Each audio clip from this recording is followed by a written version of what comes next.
नमस्कार दोस्तों, मैं आपका अपने चैनल एचवीएस स्टडीज़ में स्वागत करता हूं। इस वीडियो में आपके लिए 25 दिसंबर 2021 का करंट अफेयर लेकर आ गया हूं। साथ में हम स्टैटिक जीके और रिलेटेड करंट अफेयर का रिवीजन करते हुए चलेंगे। अगर आप इस चैनल पर पहली बार आए हो तो आपसे अनुरोध है, चैनल को सब्सक्राइब कर लीजिएगा। वीडियो अच्छी लगे तो वीडियो लाइक करके ज़रूर जाइएगा। लास्ट में आपके लिए क्विज़ रखा है, उस क्विज़ को ज़रूर सॉल्व कीजिएगा। चलिए बात करते हैं लास्ट डे के क्विज़ की। तो लास्ट डे मैंने आपसे क्वेश्चन पूछा था, according to Wizikey report which company is India's most visible corporate in media. तो आप सभी ने आंसर रिलायंस दिया था और बिल्कुल सही आंसर दिया था। और वर्ल्ड वाइड बात की जाए तो फेसबुक सबसे ज़्यादा विजिबल मीडिया में एक कॉरपोरेट है। ठीक है, चलिए आगे बात करें आज के पहले क्वेश्चन की। तो आज का पहला क्वेश्चन है, सैफ जो कि फुटबॉल से रिलेटेड एक टूर्नामेंट होता है, अंडर 19 टूर्नामेंट ऑर्गेनाइज कराया गया। वुमेन चैंपियनशिप जो हुई उसको कौन सी टीम जीती है, विच टीम वॉन। तो आंसर यहाँ पर हो जाएगा बांग्लादेश टीम जीती है। इंडिया को हरा कर जीती है, इसलिए मोस्ट इम्पॉर्टेंट है। जहाँ पे इंडिया का नाम आ जाए यकीन मानिए वो आपके लिए मोस्ट इम्पॉर्टेंट हो जाएगा। तो बांग्लादेश यहाँ पर सही आंसर है। ये जो चैंपियनशिप है इसको ऑर्गेनाइज कहाँ कराया गया, इसको ऑर्गेनाइज कराया गया बांग्लादेश की कैपिटल ढाका में। आपने इसी के जैसा एक और करंट अफेयर पढ़ा होगा कि जो सैफ वुमेन चैंपियनशिप हुई है, इसी के जैसा एक नॉर्मल जो मेल्स का हुआ था सीनियर, मतलब सैफ ने टूर्नामेंट ऑर्गेनाइज कराया था कहाँ पर, मालदीव में। मालदीव में भारत जीत गया था वहाँ पर नेपाल को हराकर, याद है? बिल्कुल, वो भी याद रखिएगा, जिसमें सुनील छेत्री जी ने सेकंड हाईएस्ट गोल मारे थे एक्टिव प्लेयर्स की जो अभी लिस्ट है उसमें। मतलब मेसी का रिकॉर्ड उन्होंने बराबरी कर ली थी उसमें। तो वो भी याद रखिएगा, पूछा जा सकता है एग्जाम में। और जो अंडर 19 वुमेन चैंपियनशिप है सैफ की, उसे बांग्लादेश जीत गया है, भारत को हराकर जीता है, इसलिए इंपॉर्टेंट है आपके लिए। ठीक है, यहाँ पर बात करें शाहिदा अख्तर रीपा जो बांग्लादेश की मैक्सिमम उन्होंने गोल करे हैं पूरे टूर्नामेंट में, इनको मोस्ट वैल्यूएबल प्लेयर अवार्ड से सम्मानित किया गया है। ठीक है, मैंने आपको बता ही दिया इसको ऑर्गेनाइज कहाँ कराया गया, बांग्लादेश की कैपिटल ढाका में इसको ऑर्गेनाइज कराया गया। अब यहाँ पर रिलेटेड करंट अफेयर को रिवाइज कर लेते हैं। पहला पढ़ लिया, दूसरा है, पहला नहीं पढ़ा है, पहला यहाँ पे मैंने इंक्लूड नहीं शायद किया है। चलिए यहाँ बात करते हैं। तो बैडमिंटन वर्ल्ड फेडरेशन ने लोह केन येव ने मेंस सिंगल्स को जीत लिया है। पीवी सिंधु जो कि 6th अपॉइंटमेंट मेंबर में से एक है, जिन्होंने बीडब्ल्यूएफ एथलीट कमीशन को 2025 तक ज्वाइन करके रखेंगी। और बैडमिंटन वर्ल्ड फेडरेशन ने के श्रीनाथ जो कि सिल्वर मेडल वहाँ पर जीते हैं। इंडिया ने 16 मेडल जीते हैं कॉमनवेल्थ वेटलिफ्टिंग चैंपियनशिप में। डेविड वार्नर और हेले मैथ्यूज़ को आईसीसी के द्वारा player of the month award नवंबर का दिया गया है। AIBA ने अपने आप को रिब्रांड किया है, रीब्रांड मतलब शॉर्ट फॉर्म को चेंज किया है, IBA कर लिया है, जो कि बॉक्सिंग से रिलेटेड एक संस्था है। इंडिया ने 6 मेडल जीते हैं एशियन रोइंग चैंपियनशिप में। मैक्स वर्स्टप्पन जो कि अबू धाबी की ग्रैंड प्रिक्स कारों की रेस को जीत चुके हैं।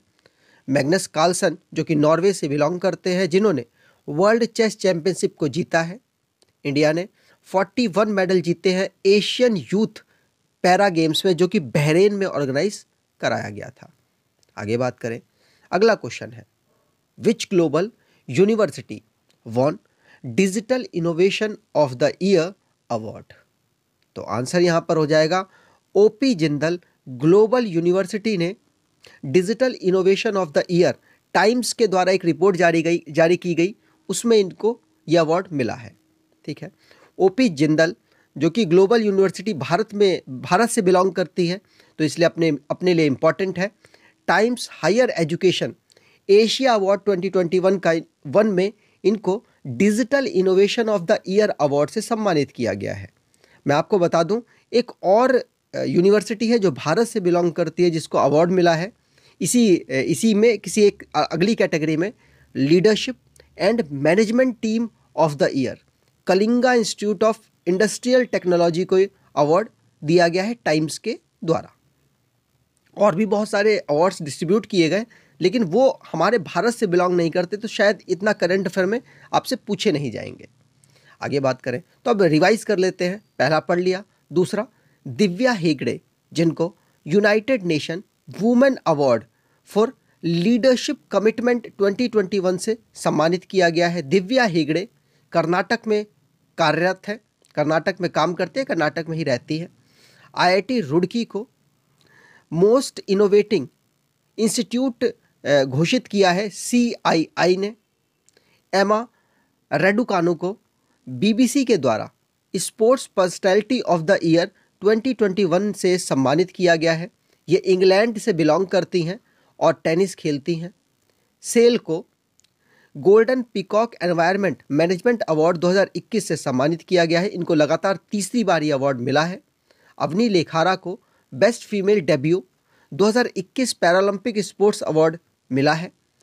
कुमार मंगलम बिरला को global entrepreneur of the year से सम्मानित किया गया है।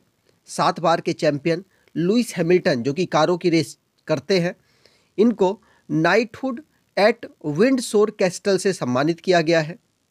सिमोन बाइल्स को टाइम्स मैगजीन के द्वारा 2021 का एथलीट ऑफ द ईयर से नवाजा गया है। भूटान ने प्रधानमंत्री नरेंद्र मोदी जी को हाईएस्ट सिविलियन अवार्ड दिया है। अगर आप स्टैटिक जीके की प्रॉब्लम से जूझ रहे हैं तो आप इस ई बुक को परचेज कर सकते हैं।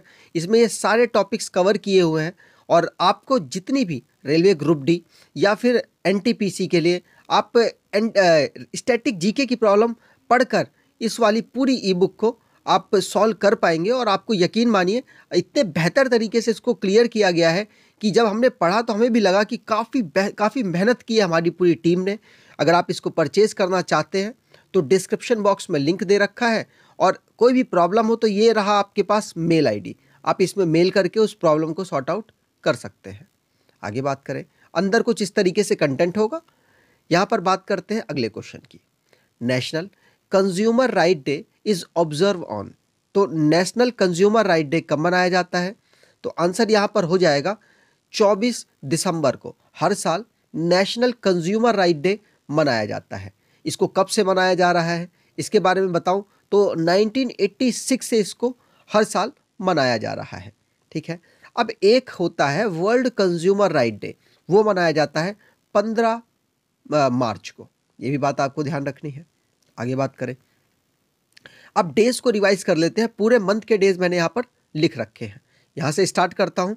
चलिए बात करें तो पहला दिन है जो 1 दिसंबर को मनाया गया BSF के द्वारा 57th raising day.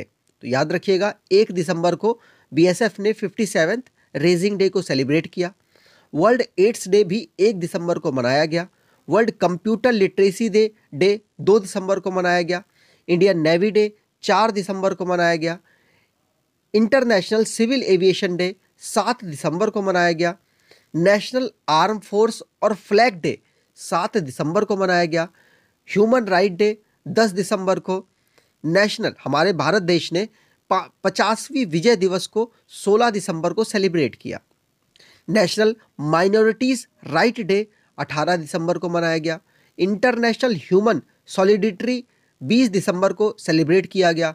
Good governance week जो कि 20 से 25 दिसंबर को सेलिब्रेट किया गया। नेशनल मैथमेटिशियन डे 22 दिसंबर को, और नेशनल फार्मर डे 23 दिसंबर को, और नेशनल कंज्यूमर राइट डे 24 दिसंबर को सेलिब्रेट किया गया। आगे बात करें, अगला क्वेश्चन है वाडा रिपोर्ट। वाडा रिपोर्ट के according what is rank of India among world dope violator countries. तो भारत की रैंक क्या है दुनिया में डोप वायलेटर कंट्री के रूप में?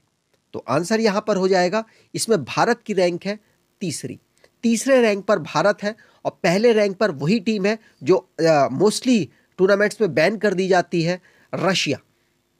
वो भी डोपिंग के चलते रशिया को काफ़ी टूर्नामेंट्स में बैन किया जा चुका है अभी तक। तो रशिया डोपिंग का मान लीजिए सरताज है, और भारत को इसमें 3rd रैंक मिली है। 2nd पोजीशन पर इटली है। ठीक है, यहाँ पर बात की जाए world doping agency, world anti doping agency की, तो इसका हेडक्वार्टर मॉन्ट्रियल कनाडा में है और इसके प्रेसिडेंट क्रेग रेडी है और फाउंड किया गया था इसको 1999 में। आगे बात करें, अब रिपोर्ट संबंधित जो भी करंट अफेयर बना है उसको रिवाइज कर लेते हैं। पहला पढ़ लिया है, दूसरा विजिकी के द्वारा रिलायंस को मोस्ट विजिबल कॉरपोरेट मीडिया में माना गया है। ट्रू कॉलर की एक रिपोर्ट है जिसमें इंडिया को चौथी रैंक दी गई है स्पैम कॉल 2021 जो आती हैं उसमें। YouGov ने पीएम मोदी को 8th मोस्ट एडमायर्ड मैन के रूप में चुना है। मैं आपको बता दूं, YouGov ने भारत के 5 पुरुषों को और 3 महिलाओं को रिपोर्ट में अपने पाया है। मतलब 20 महिलाओं और 20 पुरुषों की रिपोर्ट में 5 थे पुरुष भारत के और 3 थी महिलाएं भारत की।